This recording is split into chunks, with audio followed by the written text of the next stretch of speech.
ఇంతవరకు పాటల ద్వారా తండ్రి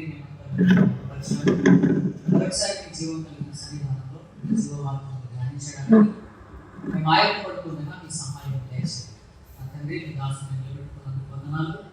మీ దాసుని ఆత్మశక్తి నింపి ఈ సాధనంగా వాడుకోమని ఆయన మీ బిడ్డలందరినీ కూడా దీవించండి, బలపరచండి.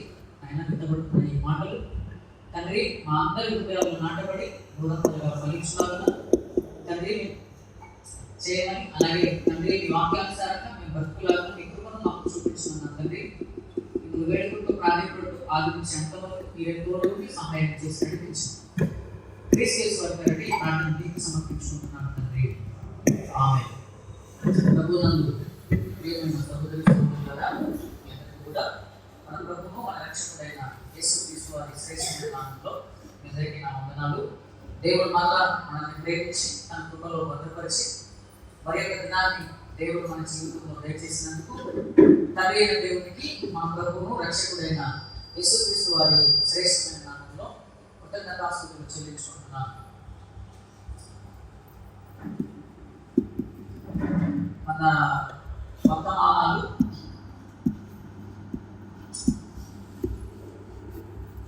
మీరు ప్రతి గురువారం, శుక్రవారం, ఆదివారం, రెండవ శనివారం, చివరి శనివారం వస్తుంటే ఎన్ని కోణాలు వెళ్తున్నాయో అది రెగ్యులర్గా వచ్చే వాళ్ళకి తెలుస్తుంది. గురువారాలు, శుక్రవారాలు, రెండవ శనివారము, చివరి శనివారము, ఆదివారం, ఇవి రెగ్యులర్గా వచ్చే వాళ్ళకి దేవుడు ఎన్ని కోణాల్లో మాట్లాడుతున్నాడో అర్థం. అటు రాబోయే సంగతులు అటువైపు ఉంది, ప్రకటనా గ్రంథం రాబోయే లోకానికి ఏమి జరుగుతాయి అటువైపు ఉంది, యవన జీవితాలు అటువైపు ఉంది, కుటుంబ జీవితాలు అటువైపు ఉంది, ప్రార్థనా జీవితము అటువైపు ఉంది. అన్ని కోణాల్లో వస్తుంది. కేవలం ఆదివారం మాత్రమే వచ్చారనుకోండి, మీకేం అర్థం కాదు. అంటే ఆదివారం ఒక్కటే వస్తే ఏదో మామూలుగానే కనిపిస్తుంది.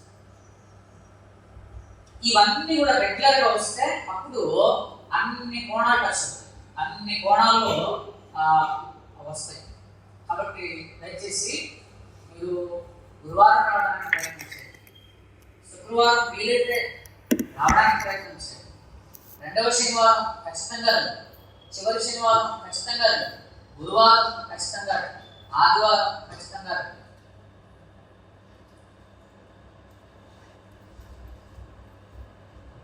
చూడండి, మనుషులందరికీ కూడా, ఈవెన్ క్రైస్తవులకు కూడా, విశ్వాసులకు కూడా ఒక విషయం పట్ల సరైన అవగాహన లేదు. ఒక విషయాన్ని గురించి సరిగ్గా అర్థం కావట్లేదు. మనం చాలాసార్లు వింటాం కానీ మనం ఏదో అనుకుంటాం. కానీ భక్తి అనే పేరు వినని వాళ్ళు ఎవరున్నారు? భక్తి అనే మాట, భక్తి అనే పదం అది వినని వాళ్ళు ఎవరున్నారు? అందరికీ తెలుసు అన్నమాట. అడ్వర్టైజ్మెంట్లో కూడా మనం చూస్తుంటాం. అంబికా గర్భావతి గురించి మాట్లాడుతూ భగవంతునికి భక్తునికి మధ్య అనుసంధానం చేసేదని తెలుసు.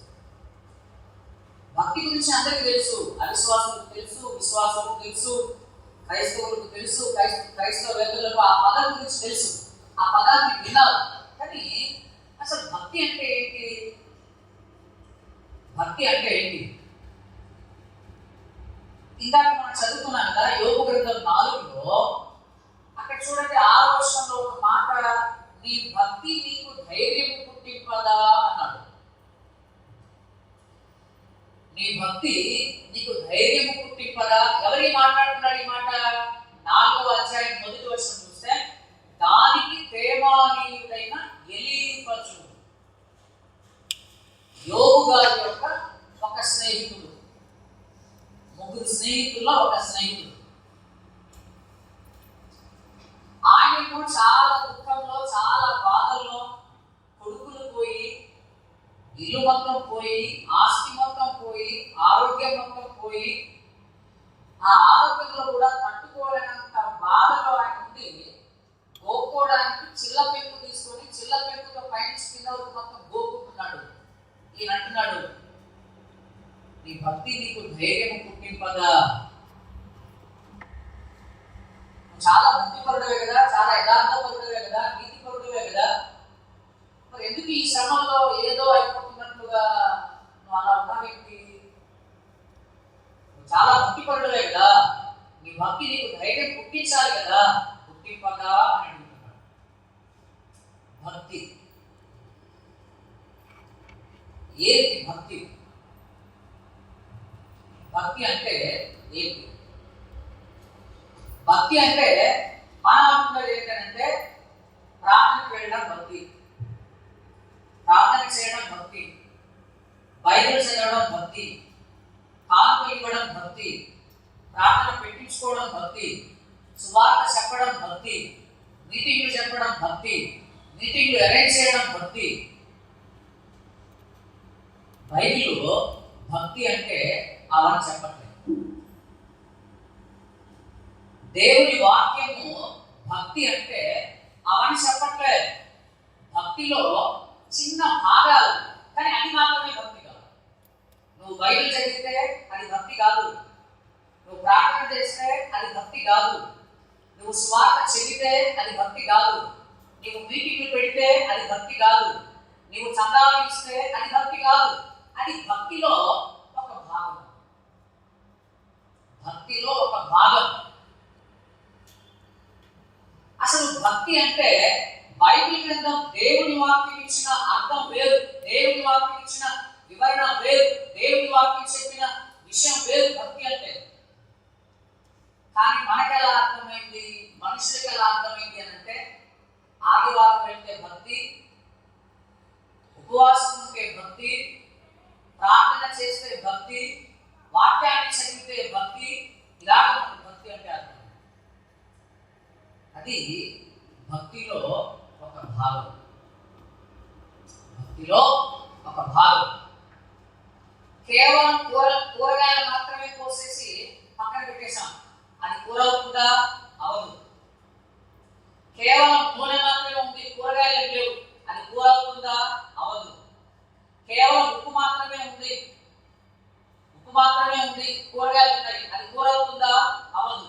కూర తయారు చేయాలంటే అందులో నీళ్లు అవసరమే, కూరగాయలు అవసరమే, పసుపు అవసరం, కారం అవసరం, ఉప్పు అవసరం. ఇవన్నీ దాన్ని ఒక పద్ధతిలో చేస్తే దాన్ని కూర అంటారు. అలాగే భక్తిలో భాగాలు, బైబిల్ చదవడం, ప్రార్థన చేయడం, ప్రార్థనకి వెళ్ళడం, సువార్త చెప్పడం, ఇవి భక్తిలో భాగాలు. కానీ భక్తి అంటే అవే కాదు.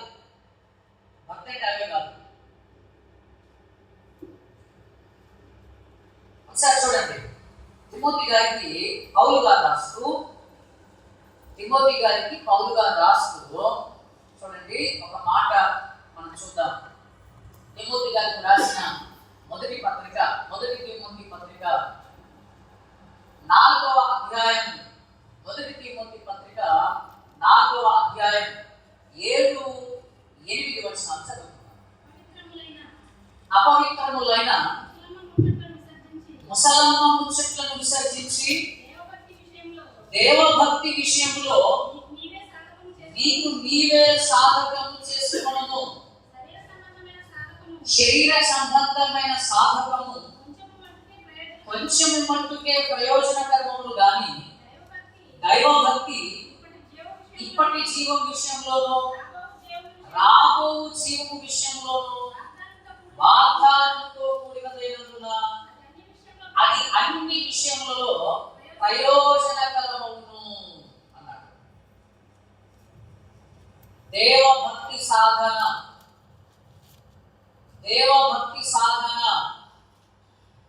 నీకు నీవే సాధకము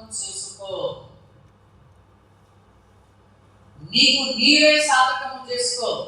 exercise your self to godliness. భక్తిని నీకు నీవే సాధకము చేసుకో అన్నాడు. కొన్ని మనమే చేసుకునే పనులు ఉంటాయి, అవి మనమే చేయాలి. వేరే వాళ్ళు చేసినా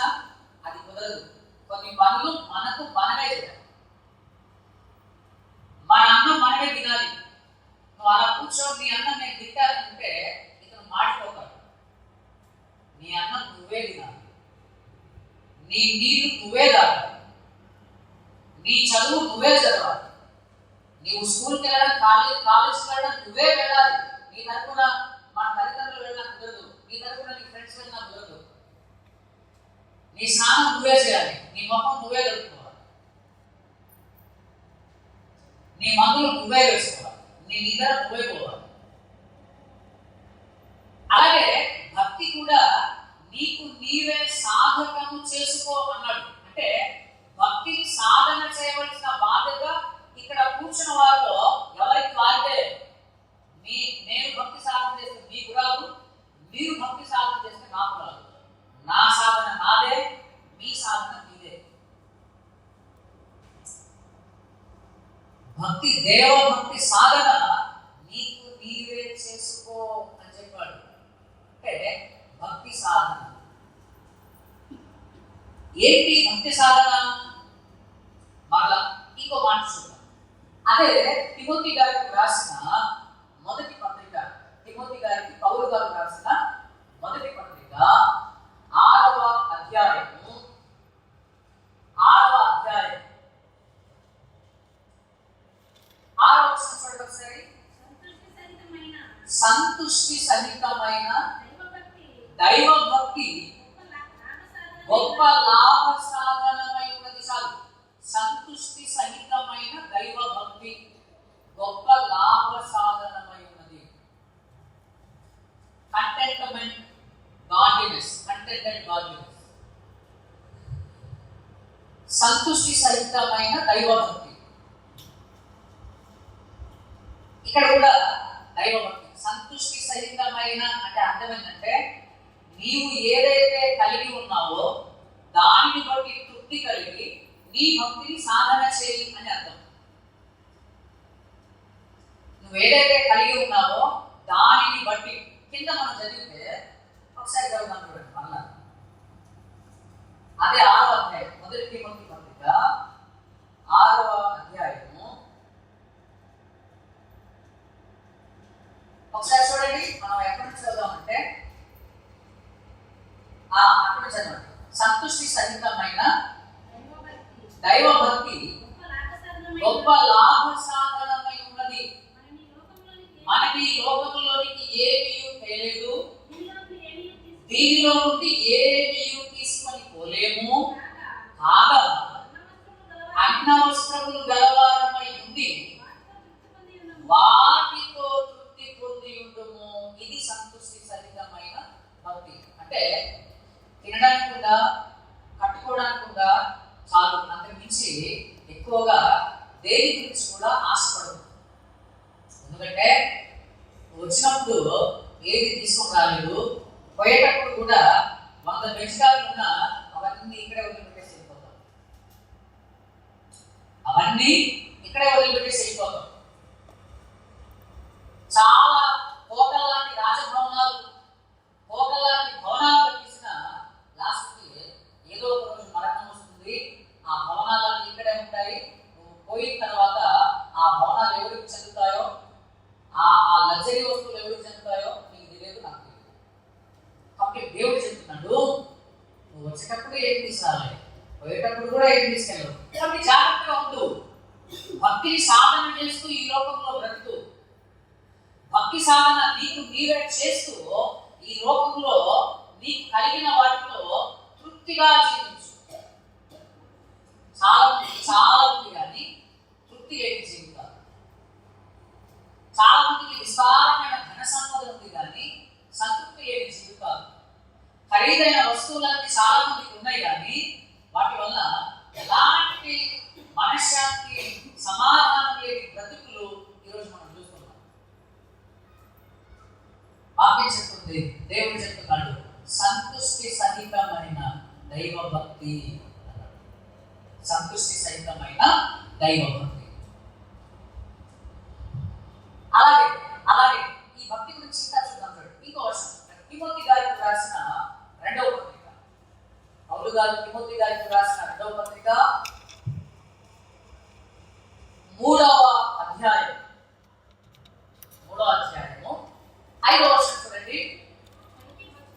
పైకి భక్తి గల వారి వలె ఉండి దాని శక్తిని ఆశ్రయించని వారునై ముందు అట్టి వారికి విముఖుడవై ఉన్న, అంటే వాళ్ళ నుంచి నువ్వు వేరుగా ఉండు, వాళ్ళ దగ్గరికి వెళ్ళకు. పైకి భక్తి గలవారు కానీ దాని శక్తిని ఆశ్రయించని వారు. అంటే భక్తిలో ఏముంది? ఇప్పుడు భక్తిలో ఏముంది? శక్తి ఉంది. నీవు భక్తిగా పైన కనబడమే కాదు, భక్తి యొక్క శక్తిని నీవు పొందేవాడుగా ఉండాలి. ఒకవేళ ఎవరైనా పైన భక్తిగా కనబడి ఆ భక్తి యొక్క శక్తి కనుక లేకపోతే అలాంటి వారిని విడిచిపెట్టే, అలాంటి వారికి వాళ్ళ దగ్గర వెళ్ళకం అని చెప్పారు. అలాంటి అట్టి వారికి విముఖుడవై ఉండమనంటే అట్లాంటి వాళ్ళ దగ్గర చేరకు. ఎందుకంటే వాళ్ళ వల్ల నువ్వు కూడా పాడైంది. ఈ భక్తిలో శక్తి ఎప్పుడు వస్తుంది? సాధకం చేస్తేనే వస్తుంది, సాధన చేస్తేనే వస్తుంది. ఎంత రాదు, అంత రాదు. జిమ్కి వెళ్తారు. ఎందుకు వెళ్తారు జిమ్కి? జిమ్కి ఎందుకు వెళ్తారు? సాధన చేయడానికి కదా.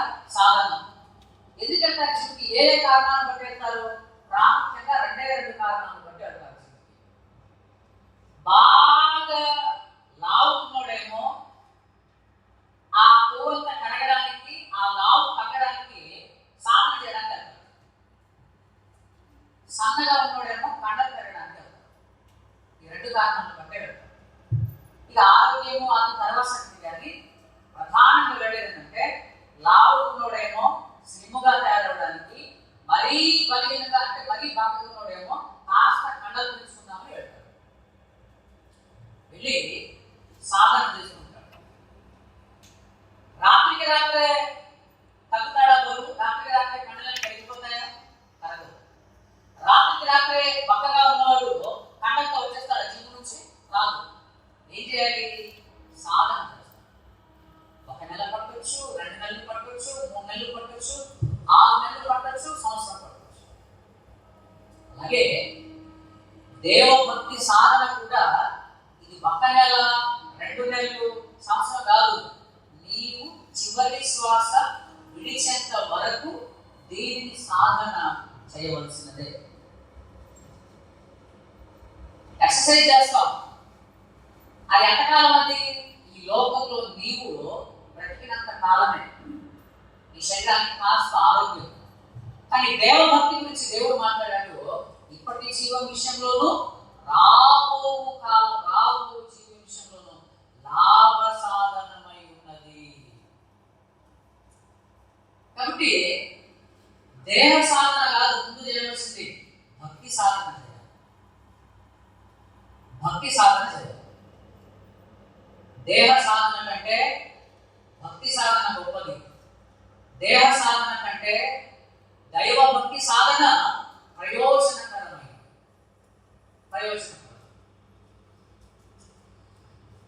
కానీ ఈరోజు పరిస్థితులు ఎలా వచ్చాయంటే పైకి చాలా ఆత్మీయులుగా, పైకి చాలా భక్తిపరులుగా, పైన చాలా పరిశుద్ధులుగా, పైన చాలా గొప్పవారుగా కనిపిస్తారు. కానీ వాస్తవానికి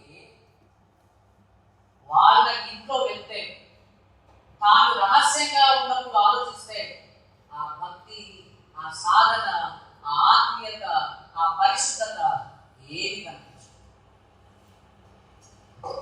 విజయవాడలో ఒకసారి ఒక చర్చి ప్రార్థనకి వెళ్ళాం. ఆదివారం ప్రార్థన అయిపోయింది. ప్రార్థన అయిపోయిన తర్వాత ఆ పాస్టర్ ఏం చేశారంటే, రండి మా ఇంటికి రండి, భోజనం చేయండి అంటే మేము అందరం కలిసి వెళ్ళాము. మమ్మల్ని తీసుకెళ్ళాడు. మేము వెళ్ళాము. మేము వెళ్ళిన తర్వాత వాళ్ళ ఇంట్లో కూర్చున్నాము. వెంటనే టీవీ ఆన్ చేసి సినిమా పెట్టేశాడు. చాలా ఆశ్చర్యం అనిపించింది.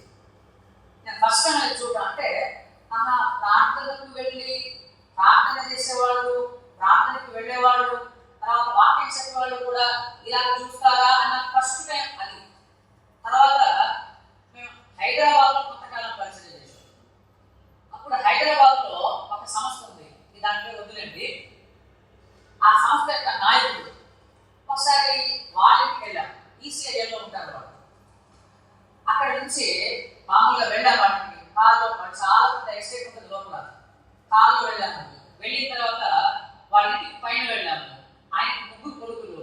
ఆ 3 కొడుకులు కూడా చాలా ఉన్నతమైన స్థానాల్లో ఉన్నారు. ఒకతనేమో ఆ మినిస్ట్రీ ఎగ్జిక్యూషన్ అంతా కూడా ఆయనే చూసుకుంటాడు. రెండవ అతనేమో ఆయన డాక్టర్, వాళ్ళ కోడలు డాక్టరే. మొదటి కొడుకు యొక్క భార్య ఆమె కూడా డాక్టరే. ఆ తర్వాత ఆ చివరివాడు ఇంజనీరు, వాళ్ళ ఆడవాళ్ళ డాక్టరే. సరే అని చెప్పేసి వాళ్ళ ఇంటికి వెళ్ళాము. వాళ్ళ ఇంటికి వెళ్ళిన వెంటనే వాళ్ళ చిన్న కొడుకు సోఫాలో కూర్చొని హాయిగా సినిమా సీడీ పెట్టుకొని ప్రశాంతంగా చూస్తున్నాడు అనిపించింది. చాలా చాలా బాగా అనిపించేసింది. ఇదేంటి ఇలా కూడా ఉంటారా? ఉంటారు, ఇలా కూడా ఉంటారు. అదే చెప్పారు, పైకి భక్తి గల వారి వలె ఉండి దాని శక్తిని ఆశ్రయించని వారు. భక్తి సాధనలో మనకు శక్తి రావాలి. శక్తి లేని భక్తి సాధన వ్యర్థమైన భక్తి. శక్తి లేని భక్తి సాధన అనవసరమైన భక్తి. అది నిజమైన భక్తి కాదు. అది నిజమైన భక్తి కాదు. బాగానే ఉంది. అసలు భక్తి భక్తి భక్తి అంటున్నావు కదా, భక్తి అంటే ఏంటి? భక్తి అంటే అర్థం ఏంటంటే బైబిల్ పరిభాషలో, దేవుని వాక్యం యొక్క పరిభాషలో భక్తి అనే పదం కొత్త నిబంధన గ్రంథంలో ఒక గ్రీకు పదం వాడబడింది. భక్తి అనే పదానికి కొత్త నిబంధన గ్రంథంలో ఒక గ్రీకు పదం వాడబడింది. అదేంటంటే యూసిబియా అంటారు. యూసిబియా అనే పదాన్ని ఇంగ్లీష్ లో తెలుగులో భక్తి అని తర్జుమా చేశారు. యూసిబియా అనే గ్రీకు పదానికి భక్తిగా తర్జుమా చేయబడిన ఈ పదానికి ఇంగ్లీష్ లో అయితే గాడ్లీనెస్ అంటారు. గాడ్లీనెస్ ఆర్ డివోషన్ అంటారు. భక్తి అంటే డివోషన్ లేదా గాడ్లీనెస్ అంటారు. యూసిబియా అనే పదానికి అర్థం ఏంటో తెలుసా? యూసిబియా అనే పదానికి అర్థం ఏంటంటే సరిగ్గా, మర్యాదగా, భయముతో నడుచుట, లేదా ఒక ఫ్రెండ్ ఇంకొక ఫ్రెండ్తో ఎలాగా ఉంటాడో, ఎంత క్లోజ్గా ఉంటాడో అంత క్లోజ్గా ఉండుట, లేదా దేవుని పోలిక, దేవుని సారూప్యంలో దేవునితో సహవాసం చేస్తూ ఈ లోకంలో బ్రతుకుట అని అర్థం భక్తి అంటే. భక్తి అంటే fellowship with God and walk with God. అంటే దేవునితో కలిసి నడుచుట, దేవునితో కలిసి సహవాసం చేయుట. ఆ తర్వాత భక్తి అంటే గాడ్స్ కాన్షియస్, అంటే దేవుని యొక్క స్పృహ కలిగి ప్రతి పరిస్థితుల్లో, ప్రతి స్థలంలో జీవించుట అని. అర్థమైందా? ఏంటి భక్తి అంటే ఏంటి? దేవుని సారూప్యంలో మార్చబడుట, దేవుని పోలిక కలిగి జీవించుట, దేవునితో కలిసి నడుచుట, దేవుని స్పృహ కలిగి జీవించుట, తర్వాత దేవునితో మమేకమై ఐక్యమై సహవాసం చేస్తూ బ్రతుకుట. That is called godliness. అది దైవ భక్తి. భక్తి. కానీ భక్తి అంటే మనం ఏమనుకున్నాం? ప్రార్థన చేయడం, వాక్యం చదవడం, కానుకలు ఇవ్వడం, మీటింగ్లు పట్టించడం, సువార్త చెప్పడం కరెక్టే. అది భక్తిలో చిన్న భాగాలు. భక్తిలో చిన్న భాగాలు. దేవుని పని చూడండి, దేవుని పని అనేది 2 రకాలు.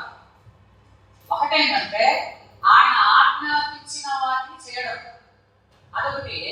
రెండవది ఏంటంటే దేవునికే చేయడం. ఈ 2 వేరు. చాలా మంది ఏమనుకుంటున్నారంటే ఆయన ఆజ్ఞాపించిన దాన్ని పట్టేసుకొని సువార్త చెప్పుకున్నాడు కాబట్టి సువార్త చెప్పారు, మంచిదే. కానీ రెండవది మర్చిపోయారు. అదేంటంటే ఇది అర్థం అవ్వాలంటే ఒక చాలా పెద్ద యజమాని ఉంటాడు. అతని కింద 2 దాస్తున్నారు. తెలిసాడు ఇద్దరు. ఒకరితో చెప్పాడు, ఒరే నువ్వు పట్టణానికి వెళ్ళి కావాల్సిన సరుకులను తీసుకుని చెప్పేసి లీస్ట్ ఇచ్చి ఆయన పంపాడు. ఆయన పట్టణానికి వెళ్ళాడు. రెండవ ఆయన పిలిచాడు, అరే నువ్వు పొలానికి వెళ్ళి గడ్డి కోసుకు రావాలి.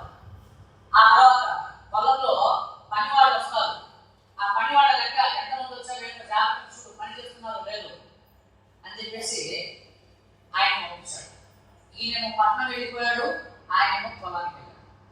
ఈయన పట్నం వెళ్ళి సరుకులను తీసుకుని వచ్చాడు. ఆయన పొలానికి వెళ్ళాడు, గడ్డి కోసుకొచ్చాడు, ఆ తర్వాత పని చేయించాడు. అక్కడ మళ్ళా వచ్చేసాడు. వచ్చేసిన తర్వాత సాయంత్రం అయింది. మళ్ళా ఇద్దరిని పిలిచాడు. పిలిచి, ఒరే నువ్వు నీళ్లు పెట్టు అన్నాడు. వేడి నీళ్ళు పెట్టు, నేను స్నానం చేయాలి. ఆయన వేడి నీళ్ళు పెట్టు. ఈయన అన్నాడు, ఒరే నేను స్నానం చేస్తాను, నా వీపు తోము అన్నాడు. నా వీపు తోము, ఆయిల్ మసాజ్ చేయి, నాకు వీపు తోము అన్నాడు. ఈయన వీపు తోముతున్నాడు, ఆయన నీళ్లు కలిపి ఆయన ఇస్తున్నాడు. ఇక్కడ మీకు అర్థమైన విషయం ఏంటి? మీకేం అర్థమైంది? ఇక్కడ రెండు రకాల పనులు చేశారు వాళ్ళు రెండు రకాల పనులు చేశారు తమ యజమాని కింద. ఏంటి మీకు అర్థమైంది? ఏంటి? ఒకటి, ఆయన చెప్పిన దాన్ని చేశారు. ఆయనేమో పట్నం వెళ్ళి సరుకు తీసుకొచ్చాడు, ఈయనేమో పొలానికి వెళ్ళి గడ్డి అవన్నీ కూడా కోసుకొని వచ్చాడు. రెండవది, ఆయనకే చేశారు. నీళ్లు పెట్టాడు, వీపు తొమ్మారు, స్నానం చేయించారు.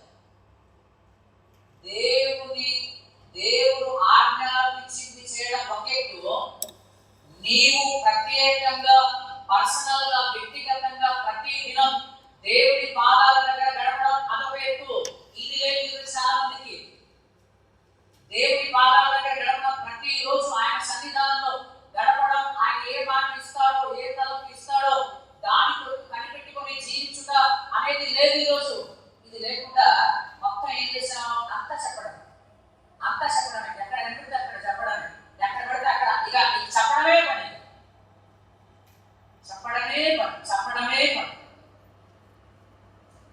అది బొమ్మ మాత్రమే, గొలుసు కూడా ఉంది.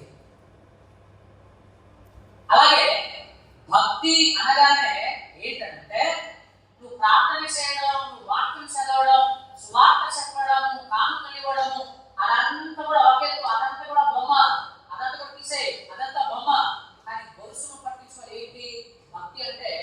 నువ్వు దేవుని స్పృహ కలిగి ప్రతి దినం నువ్వు ఏ పని చేస్తున్నా, డ్యూటీస్ లో ఉన్నా, ప్రయాణంలో ఉన్నా, పొలం పనుల్లో ఉన్నా, ఆటోలో ఉన్నా, టైలరింగ్ చేస్తున్నా, ఏ పని చేస్తున్నా కూడా దేవుని స్పృహ కలిగి ఆయన స్మరిస్తూ, ఆయన ధ్యానించుకుంటూ, ఆయనతో మాట్లాడుతూ మనం గడపడం. ఆ తర్వాత ఆయన పోలిక, ఆయన సారూప్యంలోనికి మార్చబడడానికి సాధన చేస్తూ ఉండడం. అన్నీ చెప్తాను కదా, 6 నెలలు సహవాసం చేస్తే వాడు వీడవుతాడు, వీడు వాడవుతాడు. ఏదైనా ఒక సినీ యాక్టర్, ఒక అభిమాన సంఘాలు ఉన్నాయనుకోండి, ఫ్యాన్స్ ఉన్నారనుకోండి, ఆ అచ్చం తన హీరో ఎలాంటి కటింగ్ చేశాడో అలాంటి కటింగే చేయించుకుంటాడు. తన హీరో ఎలాంటి డైలాగ్ వేస్తాడో అలాగే డైలాగ్ వేస్తాడు కదా. మరి దేవుడితో మనం గడుపుతున్నాం కదా. బాప్తిస్మం తీసుకొని 10 సంవత్సరాలు, 15 సంవత్సరాలు, 20 సంవత్సరాలు అవుతుంది కదా. ఏ పోలికైనా వచ్చిందా దేవుని పోలిక? ఏ పోలిక రాలేదంటే భక్తి సాధన మనకు లేదు. మనకి నిజమైన భక్తి కానే కాదు. మనకు భక్తి అంటే అర్థం అవ్వలేదు. అంతే, భక్తి అంటే అర్థం అవ్వలేదు. ఆయన పోలిక, ఆయన స్వరూపంలోనికి మార్చబడుటయే భక్తి. దానికోసం సాధన చేయడమే భక్తి సాధన. అందుకోసమే ఇంగ్లీష్ లో 2 పదాలు ఉంటాయి, godliness, God likeness. Godliness, God likeness అని అంటారు. గాడ్ లైక్నెస్, గాడ్లీనెస్ అంటే దేవుడు అచ్చం ఎలా ఉన్నాడో నీవు కూడా అచ్చం అలాగే మారిపోవాలి. అందుకోసం చూడండి, గలితీయులకు రాసిన పత్రిక 4వ అధ్యాయం, గలితీయులకు రాసిన పత్రిక 4వ అధ్యాయము ఒకసారి చూడండి ఒక మాట. గలితీయులకు రాసిన పత్రిక 4వ అధ్యాయం 19వ వచనం చూడండి. నా పిల్లలారా, క్రీస్తు స్వరూపము మీ యందు ఏర్పడు వరకు మీ విషయమై మరలా నాకు ప్రసవ వేదన కలుగుచున్నది. ఎప్పటి వరకు? క్రీస్తు స్వరూపము ఏర్పడే వరకు. అంటే రక్షించబడిన మనము, సంఘంలో చేర్చబడిన మనము విశ్వాసముగానే చచ్చిపోవడానికి వీల్లేదు. అది దేవుడికి ఇష్టం కాదు, అది దేవుడికి ఇష్టం కానే కాదు. రక్షించబడిన నీవు, విశ్వాసిగా సంఘంలో అడుగుపెట్టిన నీవు చేరుకోవలసిన స్థానం ఏంటంటే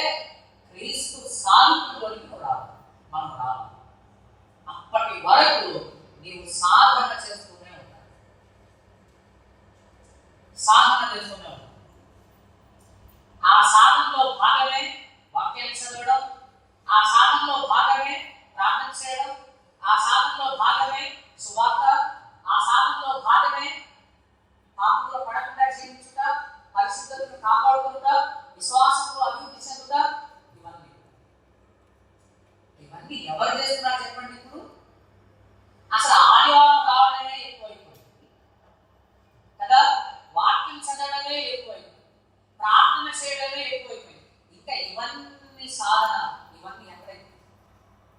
అందుకోసమే పైకి భక్తి ఉన్నట్టుగా నటిస్తున్నారు, అలా కనబడుతున్నారు, కానీ వాస్తవానికి శక్తి లేదు. దేవుడితో ఏ విధమైన సంబంధం లేదు, ఏ విధమైన సంబంధం.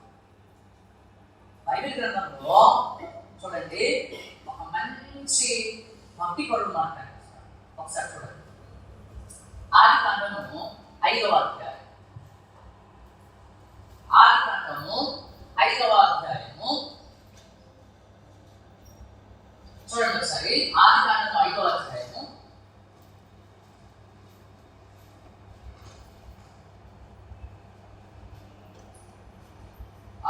మనం చూడండి 21 నుంచి చదవండి, 21 నుంచి 24. హానోకు 45 ఏళ్ళు బ్రతికి మెతూషేలను కనెను. హానోకు మెతూషేలను కనిన తరువాత 300 ఏళ్ళు దేవునితో నడుచుచు కుమారులను కుమార్తెలను కనెను. హానోకు దినములన్నీ 365 ఏళ్ళు. హానోకు దేవునితో నడిచిన తరువాత దేవుడు అతన్ని తీసుకొని పోయాను కనుక అతడు లేకపోయాను. హానోకు దేవునితో నడిచెను. దేవునితో నడిచెను అంటే భక్తి. భక్తి అంటే దేవునితో నడుచుట. భక్తి అంటే దేవుని స్పృహ కలిగి ప్రతిదినం జీవించుట. భక్తి అంటే ఒక స్నేహితుడు, ఒక మంచి స్నేహితుడు, ఇద్దరు స్నేహితులు కలిసి ఎంత క్లోజ్ గా ఎలాగ మాట్లాడుకుంటూ వాడు ఎలాగ ఉంటారు అలాగ జీవించుతారు. భక్తి అంటే ఎన్ని సంవత్సరాలు బ్రతికాడినా 365 సంవత్సరాలు. ఎన్ని సంవత్సరాలు దేవునితో నడిచాడినా 300 సంవత్సరాలు. 300 సంవత్సరాలు. అసలు నడుచుట అంటే అర్థం ఏంటి? నడుచుట అంటే ఎన్ని రకాలుగా ఏంటి? అసలు నడవడం అంటే అర్థం ఏంటి? దేవునితో కలిసి నడిచాడు. నడవడం అంటే అర్థం ఏంటి? ఎలా నడుస్తారు? దేవునితో కలిసి నడవడం అంటే ఎలా నడుస్తారు? ఒకటి విశ్వాసం ద్వారా, 2 ఆయన వెలుగు ఉన్న ప్రకారం వెలుగులో నడవడం ద్వారా, 3 ఒక నిబంధన, ఒక అగ్రిమెంట్ కలిగి నడవడం. ఒకసారి చూడండి, కొరింథీయులకు రాసిన 2వ పత్రిక 5వ అధ్యాయము 7వ వచనం చూడండి ఒకసారి. కొరింథీయులకు రాసిన 2వ పత్రిక 5వ అధ్యాయము 7వ వచనం. కనుక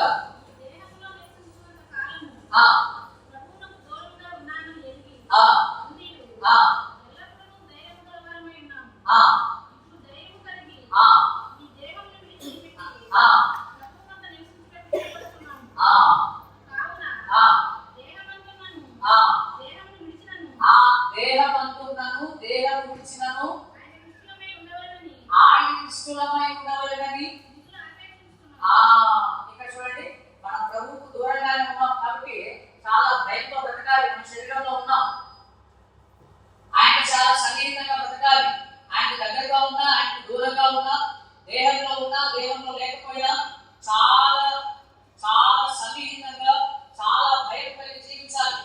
దేవునికి భయపడుతా అంటే అర్థం ఏంటంటే భయాలు వల్ల 2 రకాలు. మొదటి రకం భయం ఏంటంటే, అమ్మో ఇది చేస్తే పడతాడు కాబట్టి చేయండి అని భయపడు. అది నిజమైన భయం కాదు. ఆయన ఇది చేయవద్దని చెప్పాడు, కాబట్టి ఇది చేస్తే పొరపాటున ఆయన కొడతాడేమో కాబట్టి, ఆయన కొట్టేవాడు కాబట్టి ఇది నేను చేయను. ఇది నిజమైన భయం కాదు. అంటే ఆయన కొట్టకపోతే చేసేస్తాడు,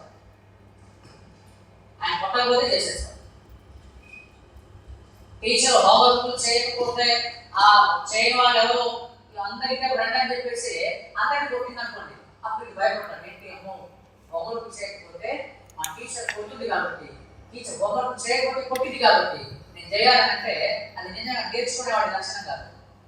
అంటే టీచర్ కొట్టకపోతే ఇష్టం నేను చేయను. అలాగే రెండవ రకం భయం ఏంటంటే ఆయన ఇది చేయవద్దని చెప్పాడు, అంటే ఆయన చేయవద్దని చెప్పాడు కాబట్టి నేను చేయను. ఆయన కొట్టినా చేయను, ఆయన కొట్టకపోయినా చేయను. ఎందుకంటే ఇది ఆయన ఇష్టం లేదని చెప్పాడు, ఆయన ఇష్టం లేదని చెప్పాడు కాబట్టి ఆయన కొట్టినా నేను చేయను, ఆయన కొట్టకపోయినా నేను చేయను. ఎందుకంటే ఆయన ఏది ఇష్టం లేదు అది కూడా నాకు ఇష్టం లేదు, నాకు కూడా ఇష్టం లేదు. ఇది రెండవ రకం భయం, ఇది నిజమైన భయం. కాబట్టి మన శరీరంలో ఉన్న, శరీరానికి దూరంగా ఉన్న, ఆ దేవునికి సమీపంగా ఉన్న, దేవునికి దూరంగా ఉన్న మనకు భయం కలిగి జీవించినంటే దేవుడు ఇది చేయవద్దని చెప్పాడు, దేవుడు ఇలాగ నడవదని చెప్పాడు కాబట్టి ఆయన కొట్టినా, ఆయన కొట్టకపోయినా, ఆయన ఏది చేసినా, ఆయన ఏది చేయకపోయినా ఆయన చేయవద్దని చెప్పాడు, ఆయన ఇష్టం లేదని చెప్పాడు కాబట్టి నాకు ఇష్టం లేదు, నాకు నేను కూడా చేయను. ఇది ఇలాగ జీవించాలి, ఇలాగా జీవించాలి. తర్వాత ఇద్దరు కలిసి ఒక వ్యాపారం చేస్తున్నారు అనుకోండి, వాళ్ళిద్దరి మధ్య విరోధాలు ఏమైనా ఉంటే ఇద్దరు కలిసి వ్యాపారం చేస్తారా? చేయరు. ఇద్దరు కలిసి స్నేహం చేస్తున్నారు అనుకోండి, వాళ్ళిద్దరు అసలు పడట్లేదు అనుకోండి, అప్పుడు ఇద్దరు కలిసి స్నేహం చేస్తారా? చేయరు. అలాగే దేవుడు కూడా, దేవునికి మీకు మధ్య పంచాయతీ ఏమి ఉండకూడదు, దేవునికి మనకు మధ్య ఎలాంటి అడ్డు లేని ఉండకూడదు. ఇద్దరు కలిసి సమ్మతించి నడవాలి. నా కుమారుడు ఇది చేయకు అంటే అవునా తండ్రి నేను చేయను, చేస్తున్నావా నేను చేయను. ఇది ఇటేలో ఆటలా ఆట వెళ్తా, ఎందుకు వెళ్ళాలి, ఎంత దూరం వెళ్ళాలి, ఆ వెళ్తే ఏం వచ్చింది, అదంతా ఇలా నోమో క్వశ్చన్గా అడగాలి లేదు. అబ్రహాం గారికి పిలిచాడు, నేను చూపించు దేశానికి వెళ్ళి నీ బంధువుల్ని, నీ ఊళ్ళను మొత్తం వదిలిపెట్టేసి వెళ్ళాను. ఆయన చూపించు దేశానికి సరాసరిగా వెళ్ళిపోయాడు. కానీ ప్రభు అది ఎంత దూరం ఉంది, ఎలాగ వెళ్ళాలి, మరి అక్కడ వెళ్తే నన్ను ఏమన్నా రిసీవ్ చేసుకున్నాడు అని ఉంటాడా, మరి నాకు అక్కడ ఆకలి అయితే ఎలాగా, నువ్వేమో అక్కడ ఎక్కడో చాలా దూరం అంటున్నావు, అందరినీ వదిలిపెట్టేమంటున్నావు, మరి నా ఇల్లు ఏమైపోవాలి, నా ఆస్తి ఏమైపోవాలి, సరే అక్కడికి వెళ్తాను, అదేమో ఎడారి దేశం, అక్కడ ఆ గుడారాలు ఎక్కడ పెట్టుకోవాలి, నీళ్ళు ఎక్కడ ఉంటాయి, అవన్నీ ఏం అడగలేదు. చూపించి దేశానికి వెళ్ళమన్నాడు, వెళ్ళిపోయాడు. అది అది దేవునితో కలిసి నడవడం. ఇక్కడ హనోకు గారు కూడా 300 సంవత్సరాలు దేవునితో కలిసి నడిచాడు. ఈయన చనిపోయి పరమునకు వెళ్ళాడా, చనిపోకుండానే పరమునకు వెళ్ళాడా?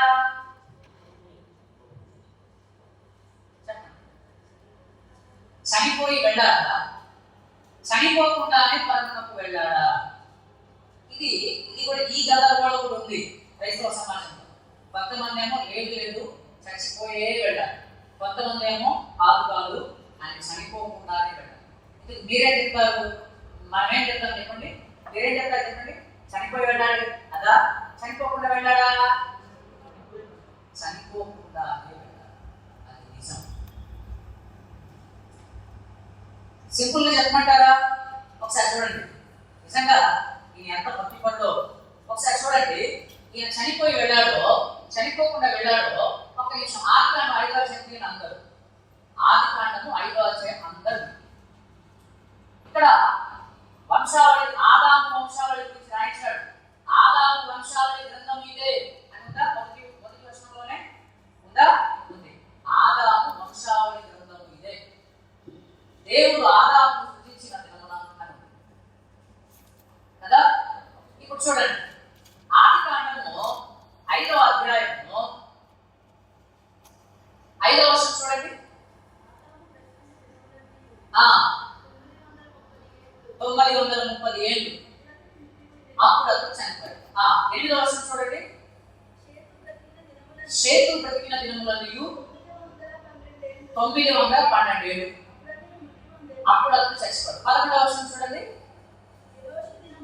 ఎనోషు దినములన్నయు 905 ఏళ్ళు అప్పుడు అతను వృద్ధి పొందాడు. 17వ వచనం చూడండి. 14వ వచనం చూడండి. కేయినాను దినములన్నయు 910 ఏళ్ళు. రైట్. 17వ వచనం చూడండి. మహలలేలు దినములన్నయు 895 ఏళ్ళు. 20 వర్షం చూడండి.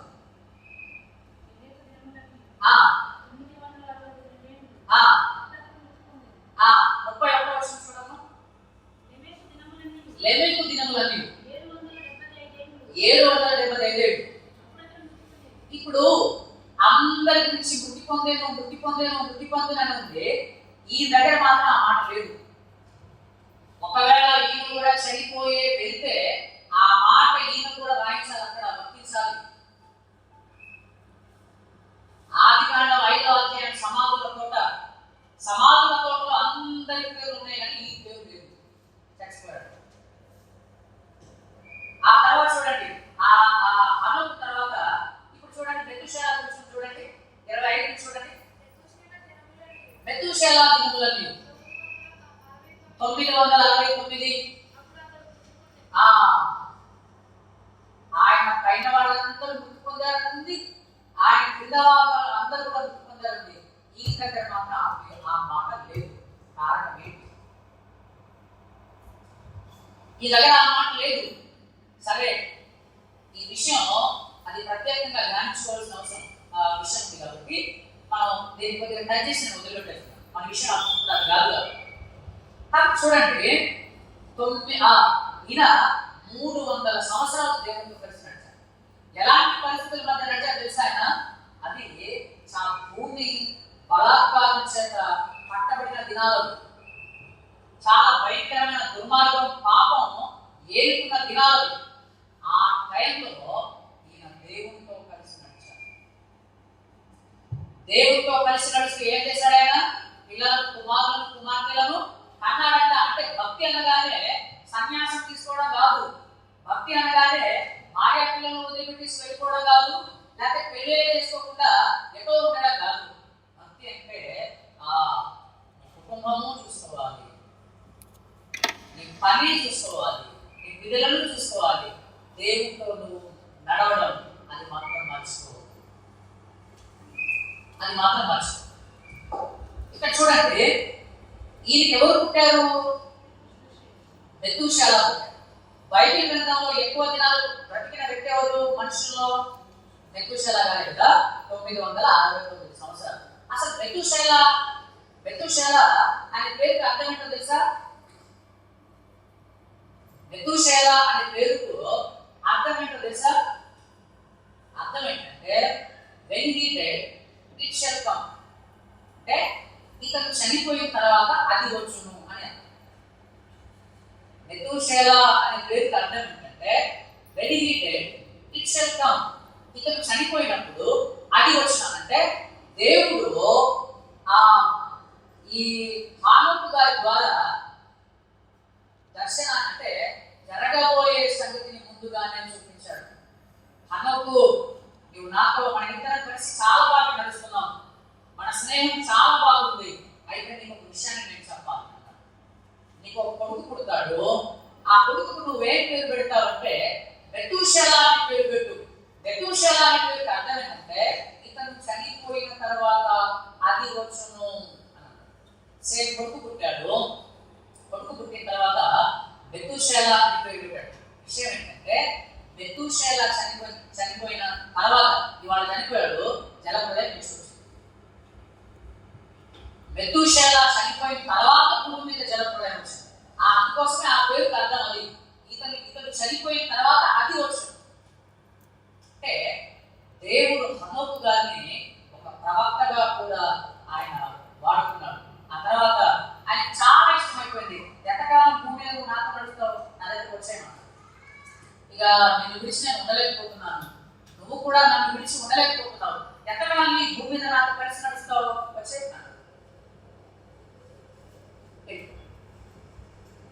అంటే భక్తి సాధన, భక్తి అంటే అర్థం ఏంటంటే దేవునితో కలిసి నడుచుట భక్తి, దేవునితో కలిసి సహవాసం చేయటం.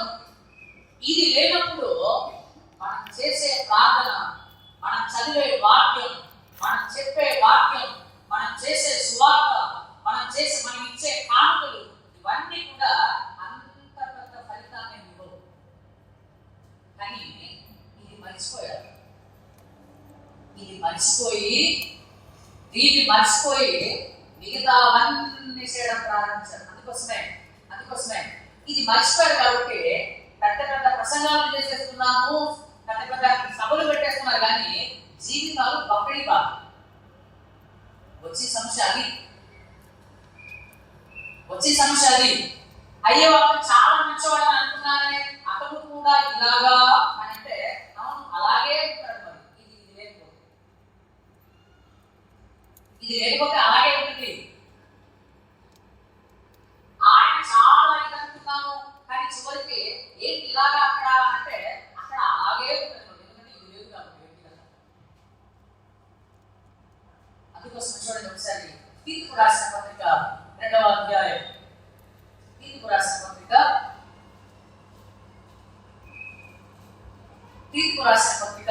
2వ అధ్యాయం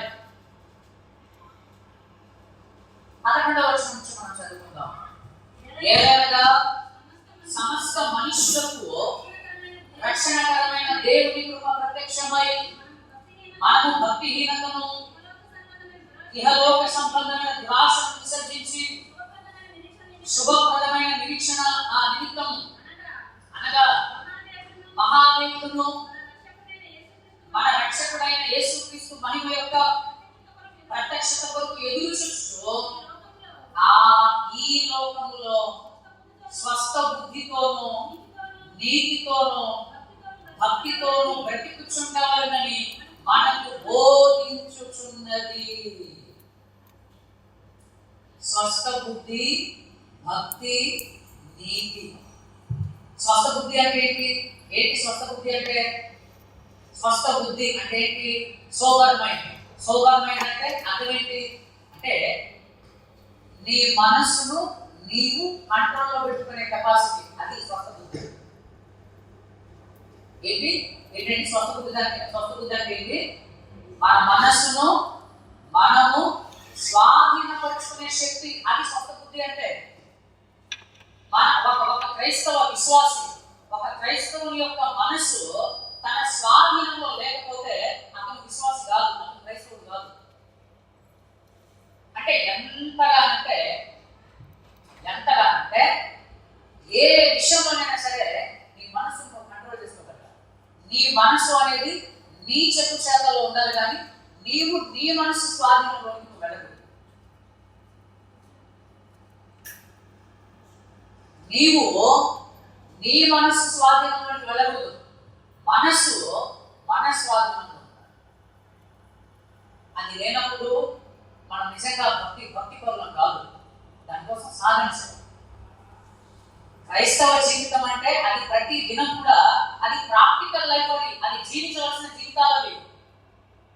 అంతే తప్ప ఆదివారం ఒకరోజు లేకపోతే ఏదో ప్రార్థన ఒకరోజు అంతే అయిపోయింది కాదు. ప్రతి విషయంలో ఆలోచన మన కంట్రోల్లో ఉండాలి, మన మనస్సు మన కంట్రోల్లో ఉండాలి. ఇది తినాలి అనుకుంటే తినాలి, ఇది తినొద్దు అనుకుంటే తినకూడదు, అంతే. అక్కడికి వెళ్ళాలి అంటే వెళ్ళాలి, అక్కడికి వెళ్ళకూడదు అంటే వెళ్ళకూడదు, అంతే. రెండు తలంపుల మధ్య అంటే ద్విమనస్కులుగా డబల్ మైండెడ్ పీపుల్ గా మనం ఉండదు. ద్విమనస్సు అనేది దేవునికి ఇష్టం లేని మనసు. అయితే ఆ టైం అంటే ఈ టైం స్వస్థ బుద్ధి అంటే అది. తర్వాత నీతి, దేవుడు మనకు అనుగ్రహించిన నీతి, యేసుక్రీస్తు ప్రభువు రక్తంలో కడగబడడం ద్వారా దేవుని యొక్క నీతి దేవుడు మనకి ఇచ్చాడు, మనకు ధరింపజేశాడు. దాన్ని జాగ్రత్తగా కాపాడుకోవాలి. తర్వాత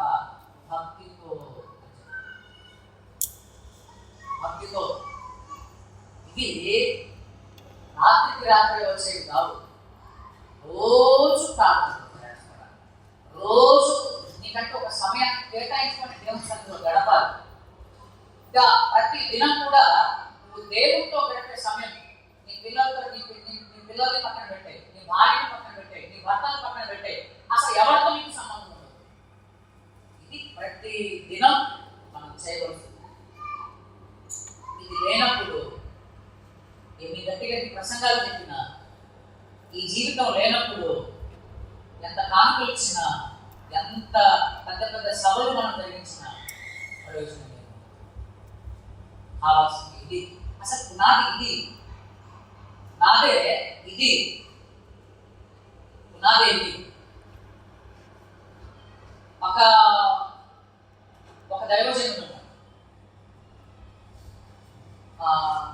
ఆయన పేరు నేను మర్చిపోయాను. పాత తరానికి చెందిన ఆయన బయట టైం అంటే ఉదయకాలం ఏకాంత ధ్యాన సమయం దేవుడితో గడపడం. ఆ క్వైట్ టైంలో ఆయన మనం ఏం చదువుతాం, మహా అయితే 1 అధ్యాయం 2 అధ్యాయం పోనీ 5 అధ్యాయం పోనీ 10 వేసుకుంటాం. ఆయన అలా కాదు. ఆయన క్వైట్ టైంలో దేవుడితో సమయాన్ని గడపడం కూర్చుంటే ఒక పుస్తకమే అయిపోవాలి అంతే. అప్పుడు దాకా లేవడంట, అప్పుడు దాకా ఆయన లేవడంట అంతే. మనం అంత ఎందుకంటే ఇప్పుడున్న ఒత్తిడి ప్రపంచంలో, ఈ ఒత్తిడి పనుల్లో మనం అంత కాకపోయినా కనీసం ఒక 2-3 అధ్యాయాలైనా మీరు చదవండి. ఉదయం చదవండి, కనీసం 2 అధ్యాయాలైనా చదవండి. ఆ 2 అధ్యాయాలు దేవుడు మీతో ఏం మాట్లాడాడో, ఏ తలంపులు మీకు వచ్చాయో వాటన్నిటిని నోట్ చేసుకోండి, డేట్ పెట్టుకోండి. ఏ రోజు ఆ రోజు డేట్ ఒక క్రమం ప్రకారంగా వెళ్ళండి. ఇలా చేసుకున్నప్పుడు మాత్రమే దేవుని నడిపింపు, దేవుని తలంపు, ఆలోచన అవన్నీ వస్తాయి తప్ప ఇవేమి లేకపోతే అసలు నువ్వు క్రైస్తవ విశ్వాసమే కాదు, దేవుడితో నీకు ఎట్టి సంబంధం లేదు. ఇద్దరు బాగా ప్రేమించుకుంటున్నారు అనుకోండి, పొద్దున ఏం చేస్తారు తెలుసా, లేచిన వెంటనే వాడికి ఎప్పుడు వెళ్ళిపోతే అప్పుడు మెసేజ్లు పెట్టుకుంటారు. పొద్దున లేచిన వెంటనే చూసుకుంటారు, కళ్ళు తెరవగానే మెసేజ్ ఏమైనా పెట్టాడా. ఒకవేళ పొరపాటున మెసేజ్ పెట్టలేదనుకోండి బాధపడుతూ ఉంటారు. ఎందుకంటే పెట్టేదానికి వాళ్ళ మెసేజ్ ఇప్పుడు దాకా మర్చిపోయాడా, ఎక్కడ వెళ్ళిపోయాడా, లేకపోతే ఏదైనా తేడా జరిగిందా. దేవుడు కూడా అలాగే చూస్తాడు. ఏంటి ఈరోజు లేచాడు కానీ కనీసం నాతో మాట్లాడలేదే, కనీసం నా మాటలు కనీసం వినడానికి కూడా ఇష్టపడలేదే, ఏంటి వాళ్ళ తేడాగా ఉన్నాడు, తేడానికి ఏంటి వాళ్ళ వాతావరణం అంతా అనుకుంటారు. పోతే గంట తర్వాత అయినా మాట్లాడతాడేమో అనుకుంటారు. ఆ గంట తర్వాత కూడా మనం మాట్లాడతాం. హడావుడి పనికి వెళ్ళిపోతాడు అనుకుంటాడు, అయ్యో ఈరోజు ఏంటి నాతో మాట్లాడుతున్నానే వెళ్ళిపోయాడు, సరే మధ్యాహ్నం ఏమైనా మాట్లాడతాడేమో, మధ్యాహ్నం కూడా ఏం మాట్లాడలేదు, పోనీ రాత్రి ఏమైనా మాట్లాడతాడేమో, రాత్రి కూడా మాట్లాడుతూ అలాగే పడుతున్నాడు. దేవుడిని నిరాశపడిపోతాడు. 2వ రోజు 3వ రోజు వదిలే, ఇంకా మనకు నీకు అవసరం లేదనుకుంటలే అని దేవుడు కూడా సైలెంట్.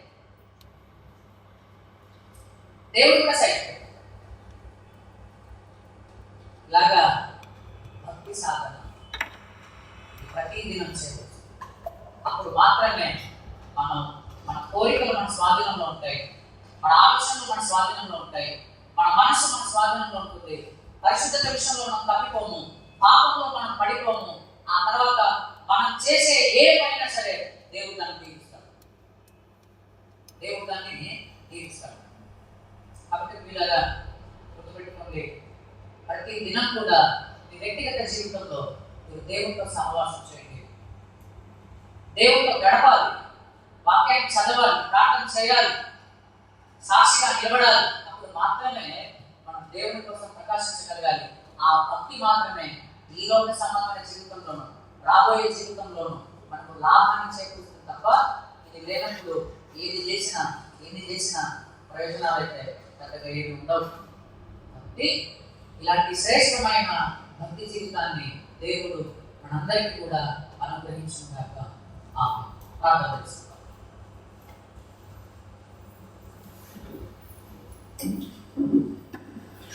అందరూ కూడా కళ్ళు మూసుకోండి. ఒక చిన్న తీర్మానాన్ని మనం చేసుకుంటాం. నిజంగా మీ జీవితాల గురించి ఆలోచించండి. మీ వ్యక్తిగత జీవితాలను ఒక్కసారి మనసును పెట్టండి. నిజంగా